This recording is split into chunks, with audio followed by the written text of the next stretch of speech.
poucas coisas, elas revelam tanto acerca daquilo que nós acreditamos sobre Deus, do que os limites que nós colocamos à graça de Deus. Dizemos em teoria, por exemplo, que Deus é todo-poderoso, que Deus é soberano, que Deus é misericordioso, mas depois nós, na prática, agimos como se houvesse limites para a graça de Deus. Na prática, agimos como se houvessem pessoas que estão para além daquilo que é a graça de Deus, cujo mal é tão grande que Deus não conseguiria alcançar. São hostis à fé, são difíceis, são pessoas que têm um passado complicado. E nós achamos que aquelas pessoas nunca conseguirão alcançar a graça de Deus, nunca conseguirão ser alcançadas pela graça de Deus.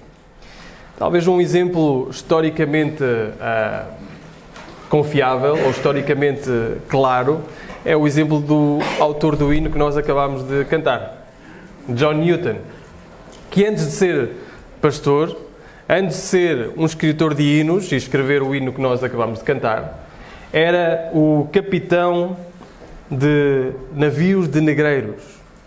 Isto é, ele não era alguém passivo na atitude de comprar escravos num sítio e levá-los para outro sítio. Ele era alguém ativo nesta viagem. Era alguém ativo nesta obra. Era alguém que lucrava.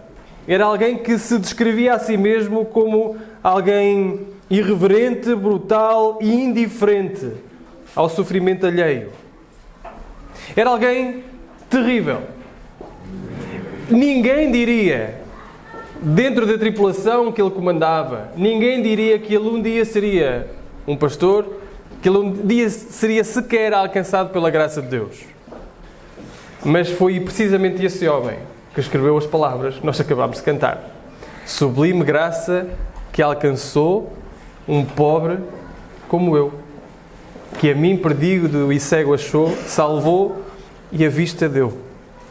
Vejam, é precisamente este homem, que era terrível, que era brutal, que era um agente ativo, lucrando com a desumanização de outros seres humanos, que é alcançado pela graça de Deus e é transformado pela graça de Deus. Então não há limites do coração humano para a graça de Deus. Deus pode agir soberanamente, irresistivelmente, diante de um coração de pedra, diante de um coração que está longe dele, hostil à fé, que o rejeita abertamente. John Newton foi precisamente um homem desses. Sua vida passou a ser este testemunho vivo da graça salvadora de Deus. E o capítulo 9 que nós agora vamos ler é precisamente isso. Coloca diante dos nossos olhos, de uma forma ainda mais intensa, a conversão de um homem que era um agente ativo na desumanização de outras pessoas. Coloca visível aos nossos olhos como a graça de Deus é irresistível, como a graça de Deus é soberana, como Deus não salva só aqueles que estão a caminho, que precisam de um empurrãozinho. Deus salva pessoas que estão ativamente contra Ele. Deus salva pessoas que são ativas no mal, que rejeitam claramente aquilo que é a obra de Deus e a graça de Deus. Deus não eliminou Saulo, no caso. Deus não ignorou Saulo. Deus não neutralizou Saulo. Deus conquistou Saulo. Deus conquista corações de pedra. Conquista corações negros. Conquista corações hostis.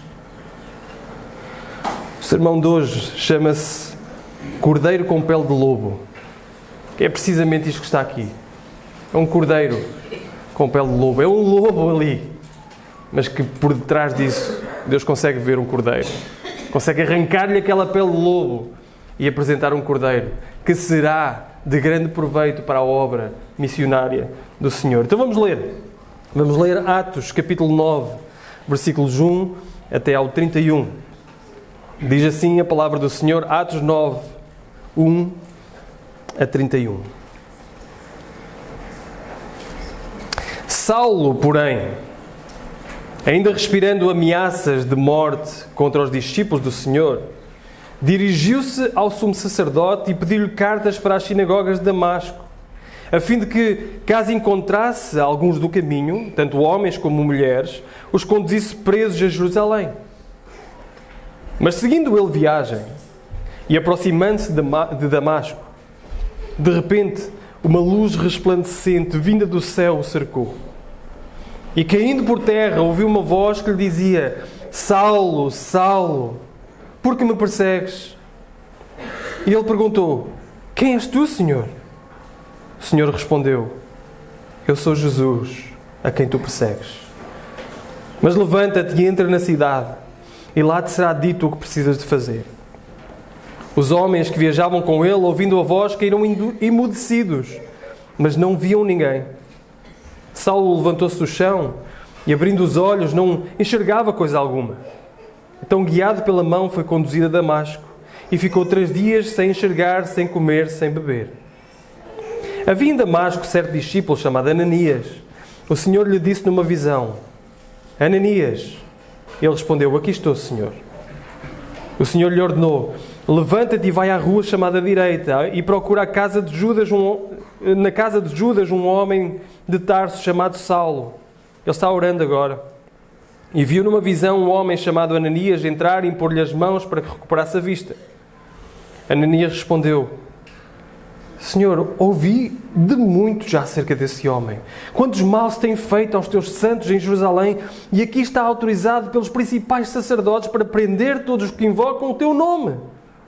Mas o Senhor lhe disse: Vai, porque ele é para mim um instrumento escolhido para levar o meu nome perante os gentios, reis e israelitas. Pois eu lhe mostrarei quanto é necessário sofrer pelo meu nome. Ananias foi e entrou na casa. Impondo-lhe as mãos, disse: Saulo, irmão, o Senhor Jesus, que te apareceu no caminho por onde vinhas, enviou-me para que voltes a enxergar e fiques cheio do Espírito Santo. Logo caíram-lhe dos olhos algo como umas escamas, e ele recuperou a vista.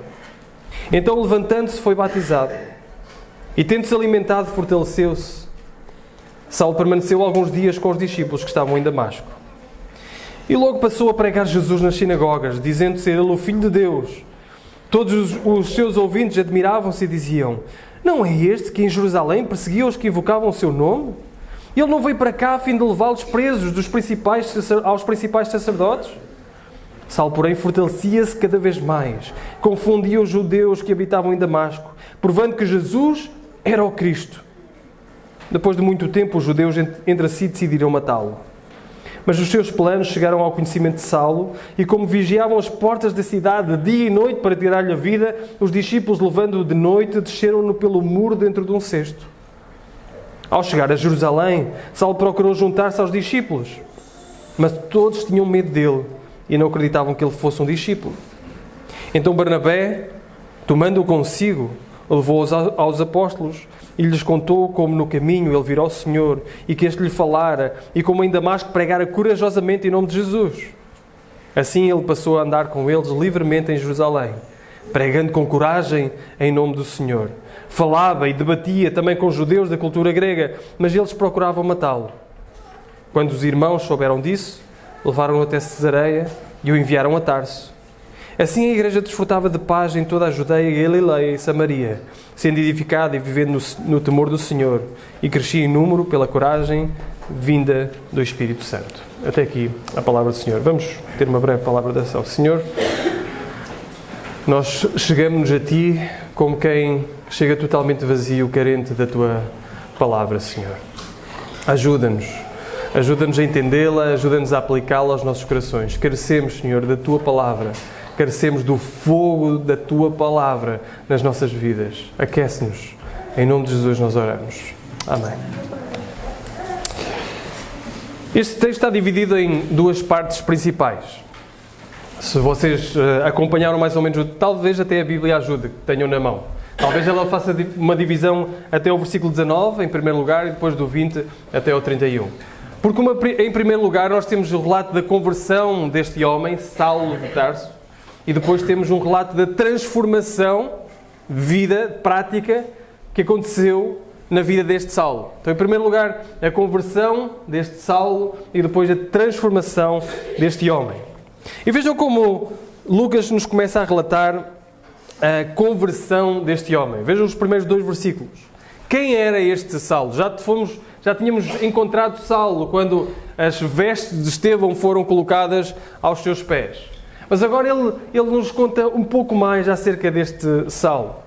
Diz assim o versículo 1 e 2. Saulo, respirando ainda ameaças de morte contra os discípulos do Senhor, dirigiu-se ao sumo sacerdote, pediu-lhes cartas para Damasco, para as sinagogas, a fim de que se encontrasse alguns deste caminho, quer homens, quer mulheres, os conduzisse a Jerusalém para serem presos. Quem era este Saulo? Saulo era alguém que respirava ameaças e mortes contra os discípulos. É uma imagem intencionalmente perturbadora. Algum de nós é consciente no nosso ato de respirar, inspirar e expirar? Não. Nós inspiramos e expiramos, sem termos de pensar, agora estou a inspirar, agora estou a expirar, agora estou a inspirar, agora estou a expirar. Para Saulo isso era normal. Respirava, era como o sair natural do seu próprio corpo. Aquilo que ele destilava era ódio pelos cristãos. Ele queria prendê-los, ele queria matá-los. Lucas nos quer descrever claramente qual é o caráter deste homem. Que tipo de homem era este? Saulo de Tarso era um homem mau. Era um homem terrível. Era um homem zeloso pela lei. Era um homem religioso. E esse zelo e essa religião fazia com que ele, sendo sincero nessa busca, quisesse matar tudo o que era contra a fé judaica. O que nos diz pelo menos uma coisa logo à partida, e Lucas deixa isso claro. Sinceridade não basta. Saulo de Tarso era sincero na sua religiosidade. Saulo de Tarso era sincero na sua busca por Deus. Sinceridade por si só não basta. Quantas pessoas estão à nossa volta que são sinceras na sua busca por Deus? Imensas. Quantas pessoas que estão à nossa volta que se dizem sinceras na sua anulação acerca de Deus? Dizem que Deus não existe e acreditam sinceramente nisso. Acreditam sinceramente que Deus não existe? Acreditam sinceramente que uma peregrinação a um determinado local as vai salvar? Ou vai contribuir para a sua salvação? Ou vai pagar uma promessa que eles tinham feito e que foi realizada na sua própria vida? E são sinceras na sua busca. São sinceras na sua fé. Mas estão sinceramente erradas. Exatamente como Saulo de Tarso estava. Saulo era sincero. Saulo era zeloso. Mas a sinceridade por si só não salva. Saulo não carecia de sinceridade. Saulo carecia de Cristo. Era Cristo que ele precisava. Não era sinceridade. Não nos deixemos enganar pela nossa sinceridade. Não nos deixemos enganar pela sinceridade dos outros. Às vezes nós até temos alguma tendência a admirar a sinceridade dos outros. São tão sinceros na sua busca por Deus, pese embora estejam errados. Isso já conta para alguma coisa. Conta para nada. Tal como não contava para Paulo ou para Saulo. A sinceridade por coisas erradas conta nada. Crer sinceramente nas coisas erradas é a mesma coisa que crer insinceramente pelas coisas certas. Porque nós também podemos crer insinceramente por aquilo que é certo. Agora, crer sinceramente pelas coisas erradas é exatamente a mesma coisa. Sinceridade por si só não basta. E Saulo nos deixa isso claro. Sincero, zeloso, quer ir mais além do que os outros. Pede cartas ao sumo sacerdote para ir ser zeloso, procurando, arrastando crentes para a prisão. Mas o que ele precisava era de Cristo.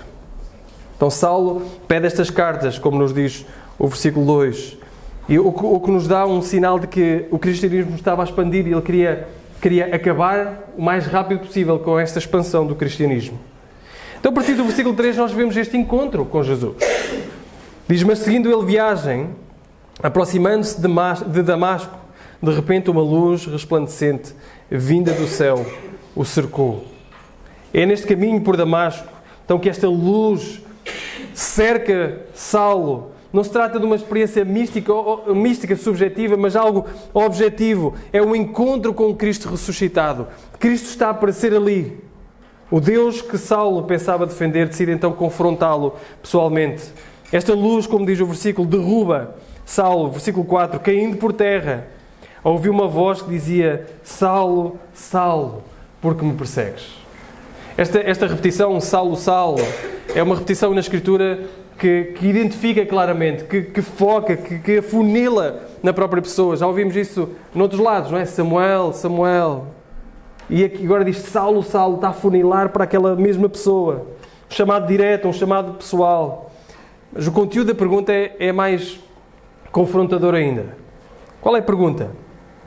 Saulo, Saulo, por que me persegues? Quem é que Saulo estava a perseguir? Os cristãos. A igreja do Senhor. Aqueles que se diziam que eram do caminho. Mas Jesus aparece e não diz assim: Saulo, Saulo, por que persegues os meus discípulos? Saulo, Saulo, por que persegues a minha igreja? Saulo, Saulo, por que persegues o meu corpo? Ele diz: Saulo, Saulo, por que me persegues a mim? Jesus está-se a identificar claramente com o seu próprio corpo. Jesus está-se a identificar com o seu corpo. A união entre Cristo e os crentes é real, é viva. Aquele que persegue os crentes está a perseguir o próprio Cristo. A perseguição não é somente horizontal, a perseguição é vertical. Há uma identificação clara. Quem persegue crentes, persegue Cristo. Quem rejeita crentes, rejeita Cristo. Quem rejeita o corpo, rejeita o próprio Senhor. Nós não podemos dizer que amamos o Senhor Jesus. Nós queremos amar o Jesus, queremos amar a cabeça e depois rejeitamos o corpo. Eu amo Cristo. Eu tenho a minha fé em Cristo. Eu devoto-me a Cristo. Mas essa coisa de igreja eu não gosto. Jesus diz: Saulo, Saulo, por que me rejeitas? Porque não queres estar na igreja? Porque não vens ao culto? Tu não queres estar na minha presença? Não é na presença dos outros. É na minha presença. Nós estamos plenamente identificados com Cristo. O corpo está ligado com a cabeça. O corpo não é nada sem a cabeça. Quando nós rejeitamos, quando nós perseguimos, quando nós somos hostis, quando nós somos indiferentes ao corpo, nós somos indiferentes à cabeça, a Cristo. É isso que Paulo está a aprender, logo de início. E a pergunta de Saulo é curta, mas é reveladora. Ele diz: quem és tu, Senhor? Quem és tu, Senhor? Vejam que ele reconhece a autoridade antes de saber a identidade. Quem és tu, Senhor? A autoridade. Mas não sabe quem é. E Jesus diz: eu sou Jesus, a quem tu persegues. E num instante tudo o que Saulo acreditava se desfaz. Jesus não é um impostor morto. Jesus está vivo. Jesus está sentado à destra de Deus. Jesus está ressuscitado. Jesus um dia voltará. Saulo está do lado errado. A ressurreição deixa de ser uma tese a refutar, torna-se uma realidade impossível de negar. Jesus está ressurreto. Aquilo que eles dizem é verdade. Jesus está ressurreto. E este é o ponto central na conversão de Paulo. O que está a acontecer é um encontro com o Cristo ressurreto. Toda a conversão é um encontro com o Cristo ressurreto. E na realidade de Paulo é muito mais gráfica, se calhar, do que foi com a nossa. Mas da nossa conversão é precisamente isso. É um encontro com o Cristo ressurreto. Toda a conversão, toda a realidade de novo nascimento é um encontro com aquele que está vivo. É um encontro com a realidade da identidade de um Cristo que não está morto, mas está vivo. De um Cristo que reina e de um Cristo que quer continuar a reinar e quer reinar nos nossos corações. Diz-nos os versículos que Jesus diz: levanta-te, entra na cidade, versículo 6, e te será dito o que precisas de fazer. E isto é um ponto muito interessante, porque o que está a acontecer é que ele é confrontado com a realidade de que Cristo existe, que Cristo está ressurreto, que Cristo é vivo, é este confronto com Cristo, mas ainda assim ele diz: levanta-te, vai tirar a cidade, porque lá te será dito o que has de fazer. Ele encontra Cristo e Cristo diz que haverá um homem, Ananias, que já iremos ter com ele, mas haverá um homem que te irá dizer aquilo que tu deves fazer. O que é muito interessante, porque é significado de que Deus usa homens e mulheres para completar a sua obra. Não precisa de Deus para nada. Deus não precisa de homens para nada. Ainda assim, nós somos gratos por sermos usados por Deus para bênção e edificação uns dos outros. O Evangelho é pregado por bocas humanas. E Deus quer continuar a pregar o Evangelho por bocas humanas. Pelas nossas bocas. Somos nós que somos os portadores da mensagem das boas novas, de salvação que há em Cristo Jesus.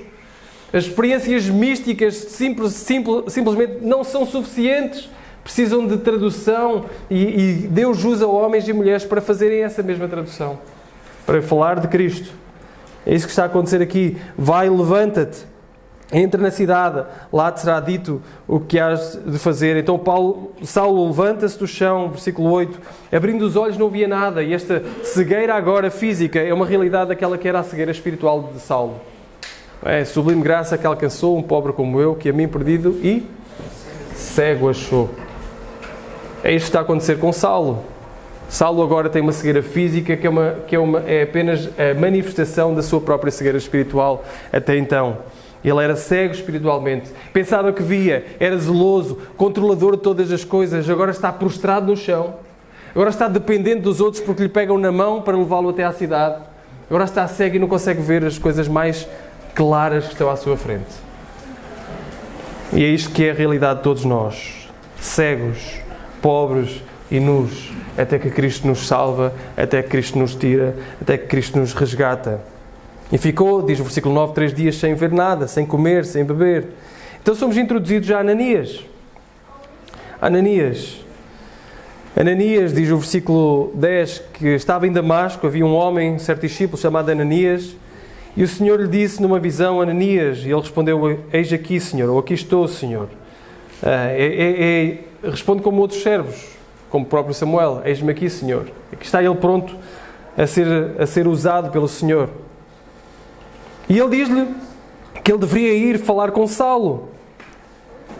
Mas vejam que Ananias, e a tarefa de Ananias não é fácil. Versículo 13.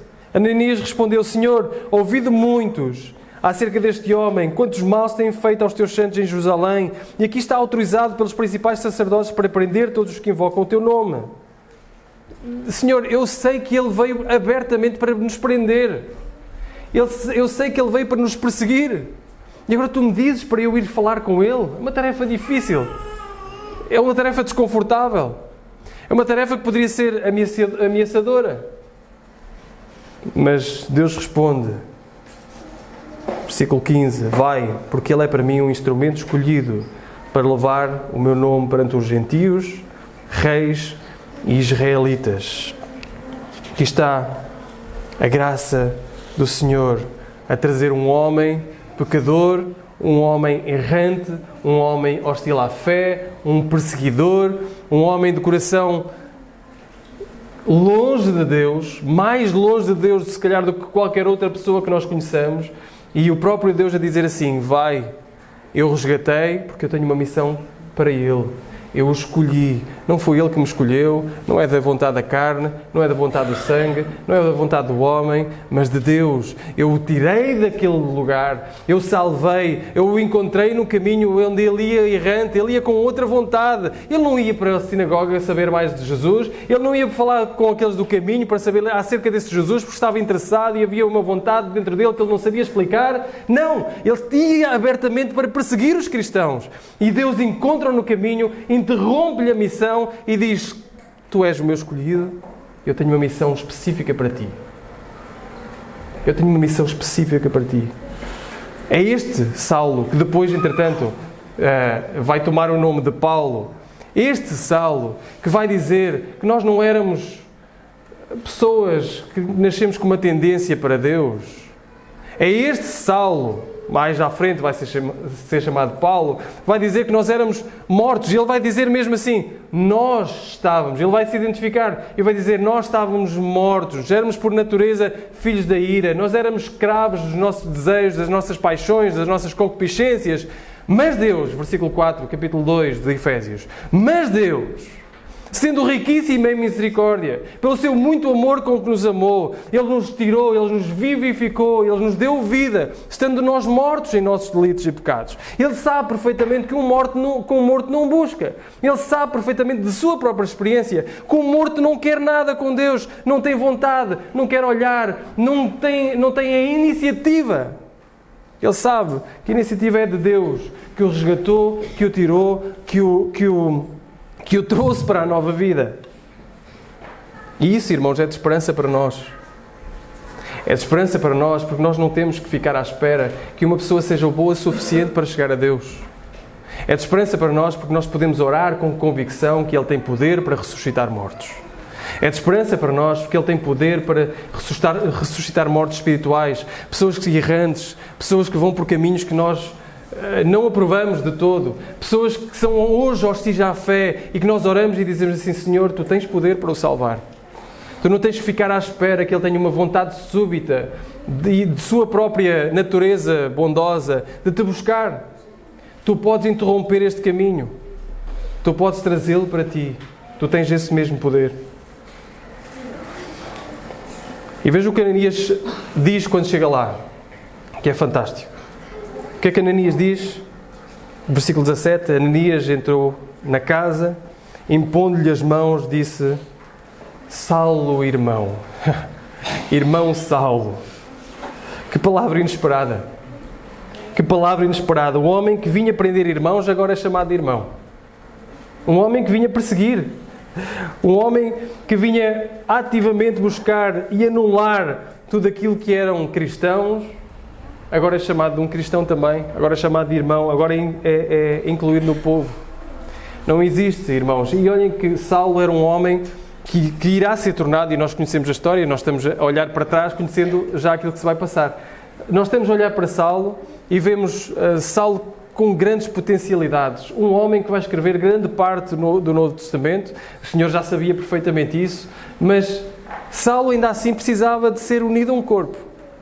Precisava de ser aceite, precisava de ser acolhido. Saulo precisava de fazer parte de um corpo.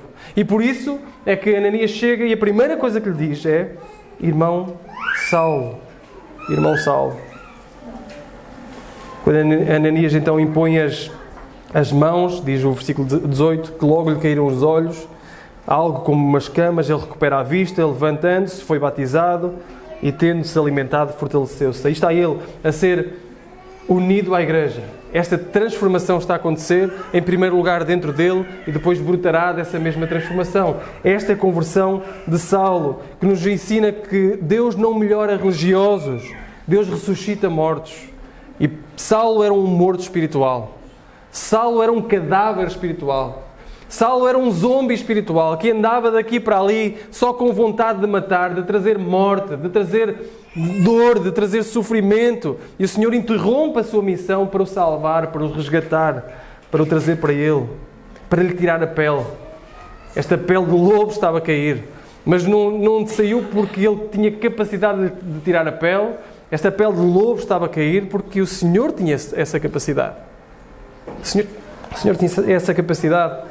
Sabem que há uma história muito interessante, uma parte da história do Caminheiro da Alvorada, de C.S. Lewis, um dos livros das Crónicas de Nárnia, em que Eustace, eu acho que já contei aqui, mas o Eustace, ele é transformado num dragão. Ele fica um dragão por causa do seu orgulho, era um menino mau, ele se transforma num dragão dentro do mundo da Nárnia. Mas a certa altura ele fica tão desesperado que tenta tirar a sua pele e rasga a sua pele e causa dor a si mesmo, mas ele não consegue tirar aquela pele. Até ao momento em que Aslan, o leão, que é a figura de Jesus, chega ao pé dele e com a sua unha profunda vai a sítios onde ele nunca conseguia alcançar. E aquela pele de dragão finalmente cai, porque é Aslan que toca, é Aslan que rasga, é Aslan que tira. E é exatamente isso que acontece na nossa mesma conversão. É Aslan que tira a nossa pele. As peles do lobo, a pele hostil, a pele de perseguição, a pele de orgulhoso, a pele que nos afasta de Deus, para que dentro dela possa sair cordeiros para o seu rebanho. E é isso que está a acontecer com o próprio Saulo. O que nos leva então à jornada seguinte, que é a transformação. Porque a história de Saulo não termina no batismo, ela manifesta-se numa vida transformada. Os efeitos são inevitáveis e do versículo 20 até ao 31 nós vemos os efeitos. Primeiro em Damasco, que era onde ele estava, e depois em Jerusalém. E em ambos estes sítios nós iremos ver Saulo ativo na transformação, com uma transformação totalmente oposta, ou uma vida totalmente oposta àquilo que ele tinha, e perseguição ativa. Vão buscar matá-lo em Damasco e depois vão buscar matá-lo em Jerusalém. Há consequências para o discipulado também. Então vemos primeiro Saulo em Damasco, do versículo 20 ao 25. Lucas é claro no versículo 20. Ele diz: "E logo passou a pregar Jesus nas sinagogas, dizendo ser ele o Filho de Deus." Este advérbio logo é fundamental. Não significa que Saulo já tivesse um ministério claro, uma teologia sistemática bem clara na sua mente, acerca de quem Deus era. O que lhe interessava era uma coisa e uma coisa só. Se ele conheceu Cristo e Cristo é o verdadeiro Filho de Deus, eu quero pregar Cristo como Filho de Deus. É isto. E talvez os irmãos saibam que foi precisamente essa a vossa experiência. Quando são salvos e são resgatados, os primeiros momentos são de querer contar a toda a gente acerca de Jesus Cristo. Querer contar a toda a gente acerca de que Jesus é o Filho de Deus, que veio para nos salvar, nos resgatar, nos tirar das trevas. E que eles, estando em trevas, precisam de sair dessas trevas. Precisam de crer em Cristo. É precisamente isso que acontece. Um testemunho verdadeiro na vida do próprio Saulo. Saulo não precisou de ser convencido de que devia falar de Jesus. Saulo queria falar de Jesus.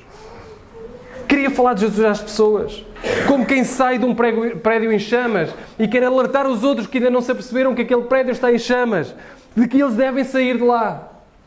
Como quem se apercebe que há um remédio para uma doença e que quer alertar todos os outros que padecem dessa doença que há remédio para a sua doença. É isso que Saulo quer fazer. Saulo quer pregar Cristo, porque sabe que a maior necessidade que os outros têm é de Cristo. Há verdadeira transformação. Aqueles que antes usavam a Escritura para condenar, agora usa a mesma Escritura para proclamar a Jesus Cristo. E a reação é de um espanto generalizado. Versículo 21. Todos os seus ouvintes admiravam-se e diziam: "Não é este que em Jerusalém perseguia os que invocavam este nome? Ele não veio para cá a fim de levá-los presos aos principais sacerdotes?" Este testemunho transformado, esta vida transformada causa confusão àqueles que estão à volta. Há uma transformação clara para aquele que crê em Cristo Jesus. A transformação é tão radical que eles começam a suspeitar da sua própria identidade. Será mesmo este? Será que nós compreendemos bem? Será que este é mesmo Saulo? Será que não veio outra pessoa em vez de Saulo? Aqui nós somos confrontados com uma pergunta muito séria acerca das nossas próprias vidas. Será que existe transformação, alteração na nossa vida para aqueles que dizem crer em Cristo Jesus? Ou continuamos exatamente os mesmos? Houve transformação clara na vida de Saulo. E eu sei, há pessoas que pelo seu passado mais difícil, mais longínquo de Deus, mais de cedência às concupiscências, aos desejos desta carne, cuja transformação é maior. Não é? Pessoas que viveram uma vida de cedência a substâncias, seja álcool ou droga. Pessoas que viveram uma vida de cedência aos prazeres, com várias mulheres ou vários homens.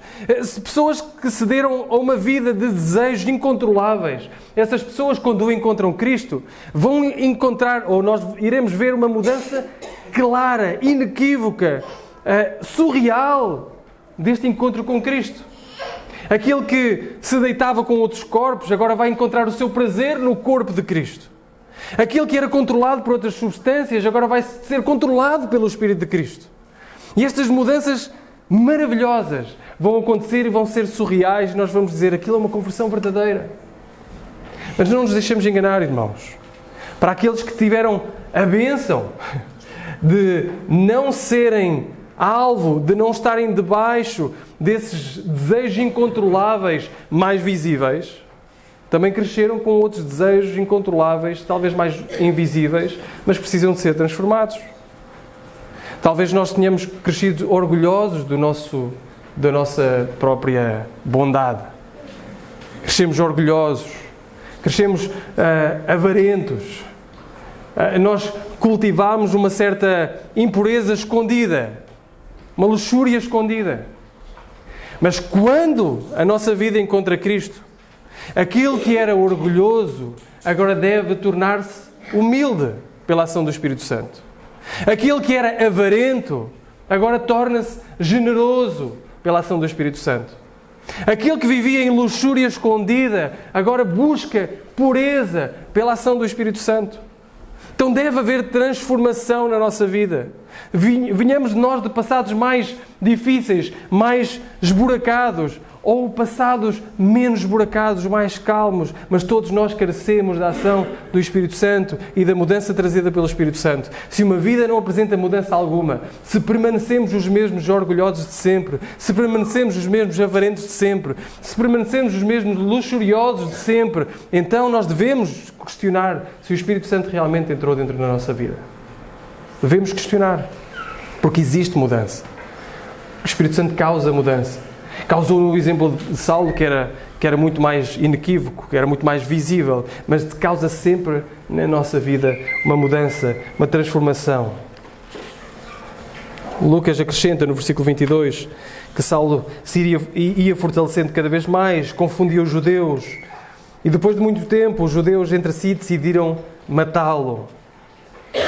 Então esta é a primeira confrontação do perseguidor. O perseguidor agora encontra-se perseguido. Aquele que ia com desejo de matar, agora tem respirações de morte sobre a sua própria vida. Este lobo feroz, cujos dentes queria agarrar os crentes, agora tornou-se ele próprio cordeiro a sofrer os dentes dos outros lobos. Este está a ser perseguido. Irmãos, seguir Jesus não é um caminho de prestígio crescente. Não venhas a Jesus se tu queres ser mais importante. Não venhas a Jesus se tu queres ter uma vida mais fácil. Não venhas a Jesus se tu queres ter menos dificuldades. Antes, pelo contrário, testemunho fiel a Cristo irá provocar reação nos outros. Se tu queres ser fiel no testemunho de Jesus Cristo, provavelmente encontrarás incompreensão do outro lado. Encontrarás pessoas que dirão, não, isso afronta a minha fé. Isso afronta o meu querer. Isso afronta a minha vida. Isso causará reação nas outras pessoas. Causará incómodo. O Evangelho não é inofensivo. Mas o que é mais interessante é que Paulo está-se a fortalecer neste contexto. Nas dificuldades, nas perseguições, nos sofrimentos. Paulo está a ser confrontado, está a ser confortado e está a ser fortalecido. Paulo diz que Saulo, ele está a ser fortalecido. Versículo 25 diz que os discípulos, levando de noite, desceram pelo muro dentro de um cesto. Então ele chega a Jerusalém. Depois de sair de Damasco e de fugir da perseguição, chega a Jerusalém, volta a Jerusalém. Imaginem, ele tinha saído de onde? De Jerusalém, com intenções de matar, com intenções de prender, com intenções de ser hostil à fé, e agora chega como um homem regenerado, transformado, novo, a falar de Cristo. E ao chegar a Jerusalém, Saulo procurou juntar-se aos discípulos. Ele perguntou, onde é que há uma igreja aqui? Eu quero me unir. Irmãos, seria uma estratégia fantástica. Este Saulo, se ainda continuasse o perseguidor, seria uma estratégia fantástica. Ele saberia onde é que eles estão, ele conviveria com eles e depois mandava prender toda a gente. Não é por acaso que o que ele encontra é rejeição. Vejam, mas todos tinham medo dele e não acreditavam-se em que ele fosse um discípulo. É óbvio. É uma igreja ferida. É uma igreja que viu os seus familiares sendo perseguidos, sendo presos, se calhar alguns mortos. Eles mesmos, se calhar, foram perseguidos. Eles mesmos, se calhar, já tinham sido presos.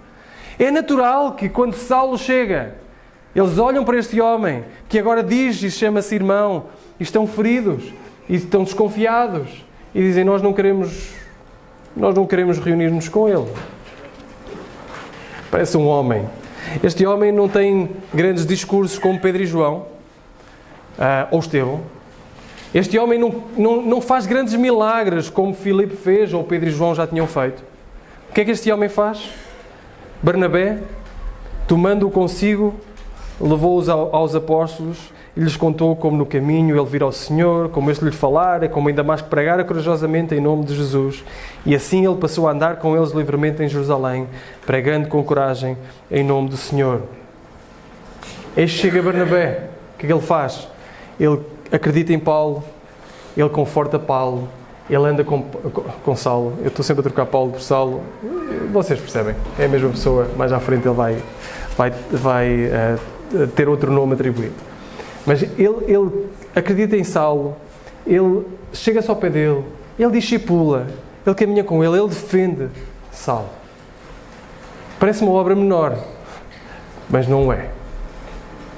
Irmãos, não é por às vezes uns terem questões mais fantásticas que outros, uns terem dons mais visíveis que outros, que são menos importantes. Barnabé é importantíssimo na vida de Saulo, na vida da igreja em Jerusalém, mais à frente será importantíssimo na vida de João Marcos. Barnabé com a sua atitude de filho de consolação, Barnabé com a sua atitude de confortar, de abraçar, de discipular, de caminhar ao lado, é importantíssimo para a igreja. Irmãos, nós precisamos, nesta igreja, de Barnabés, pessoas que acreditam na fé uns dos outros, pessoas que fortalecem a fé uns dos outros, pessoas que caminham ao lado, pessoas que discipulam. Nós precisamos de Barnabés. Tu podes ser um Barnabé. Talvez digas, eu não sei pregar, não terei essa oportunidade, não serei tão visível assim, mas uma igreja composta de Barnabés será uma igreja saudável, uma igreja que a conforta, uma igreja que acredita, uma igreja que se une, que é unida. Barnabé cumpre essa função de praticar a graça, não só de proclamar a graça, mas pratica a graça na vida de Paulo. E uma vez acolhido, diz o versículo 29, que ele debatia também com os judeus de cultura grega, ou com os helenistas, mas eles procuravam matá-lo. Agora são os helenistas que procuram matá-lo. Eram os judeus da sinagoga lá em Damasco, agora são os helenistas que procuram matá-lo. Mais uma vez, pregação provoca reação violenta, e agora eram estes que o procuravam matar. O padrão repete-se, o Evangelho divide, o Evangelho causa reação. Não há neutralidade duradoura diante do Evangelho. As boas notícias causam reação.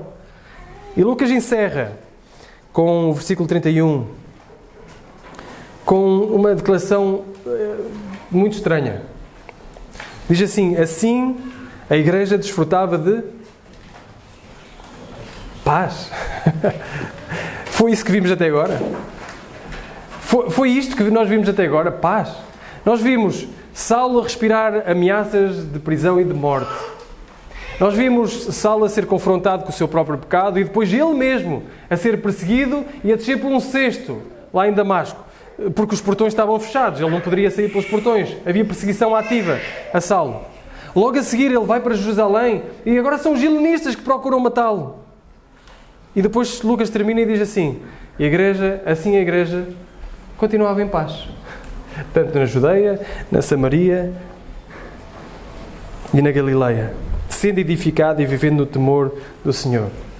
Isto porquê? Porque a paz que nós temos não é circunstancial. A paz que nós temos, a paz que o crente tem, a paz que a igreja tem, não depende de circunstâncias. A paz que nós temos depende do Senhor que controla as circunstâncias. Nós sabemos que as dificuldades podem vir, sabemos que os problemas podem vir, sabemos que a perseguição pode vir, mas confiamos num Senhor que controla todas as coisas. Confiamos num Senhor que não lhe escapa um pormenor da nossa vida. E porque confiamos num Senhor que é providencial, cuja providência divina é maravilhosa, é bondosa, é graciosa na nossa vida, nós confiando num Senhor destes, nós podemos finalmente ter paz. É a mesma coisa que estarmos a segurar a mão dos nossos pais, se vocês recordam e foram à praia em pequeninos. Segurar a mão dos nossos pais vindo das ondas. Nós estamos seguros. São ondas adversas, são ondas que às vezes nos puxam, o mar está a puxar, mas nós estamos agarrados a uma mão superior que sabemos que nunca nos largará. Nunca no meio das circunstâncias ela nos largará. E por isso nós estamos no meio das circunstâncias, eles estavam no meio destas circunstâncias adversas, agarradas a uma mão que sabiam que nunca os largaria. E por isso eles poderiam ter paz. Por isso a igreja era edificada. Por isso a igreja vivia em temor. E por isso a igreja continuava a crescer em número. Porquê? Porque tinha coragem vinda do Espírito Santo. Nós temos paz num Deus que controla as circunstâncias, irmãos. Podemos ter circunstâncias difíceis, adversas, problemas. Mas o nosso Senhor nunca nos largará. O Senhor que consegue transformar um homem como Saulo, consegue transformar qualquer outra coisa. Se o Senhor consegue mudar o coração de um homem que respirava ameaças de morte para um homem que proclama as bondades de Cristo Jesus, consegue mudar qualquer outra coisa. E por isso era um testemunho ali de fé, para que toda a igreja pudesse ver que é Ele que controla, não são os homens que controlam. E termino então com a pergunta inicial. Lembram-se da pergunta inicial? Em que tipo de Deus nós acreditamos? Num Deus que apenas melhora pessoas aceitáveis ou num Deus que ressuscita mortos espirituais? Irmãos, ninguém é tão mau para estar além da graça salvadora de Deus. O Senhor resgata-nos das trevas para a luz. Ninguém é tão mau. Talvez agora, e falta poucos dias para nos reunirmos com a nossa família, talvez nós, alguns de nós, estaremos com pessoas que nós pensamos que estão além da graça de Deus. Pessoas que já tiveram um passado perturbador, pessoas que são hostis à fé, pessoas que rejeitam abertamente a fé. Talvez nós estejamos em contato com amigos durante esta altura. Nós achamos que estão além da graça de Deus, que nunca serão alcançados pela graça de Deus. Mas se Deus tem poder para alcançar Saulos, Deus tem poder para alcançar qualquer pessoa. Se Deus tem poder para nos alcançar a nós, teve poder para alcançar, ou tem poder para alcançar qualquer outra pessoa. Irmãos, que creiamos num Deus assim, porque Ele existe. Ele continua a agir e continuará a agir. Que o Senhor nos abençoe.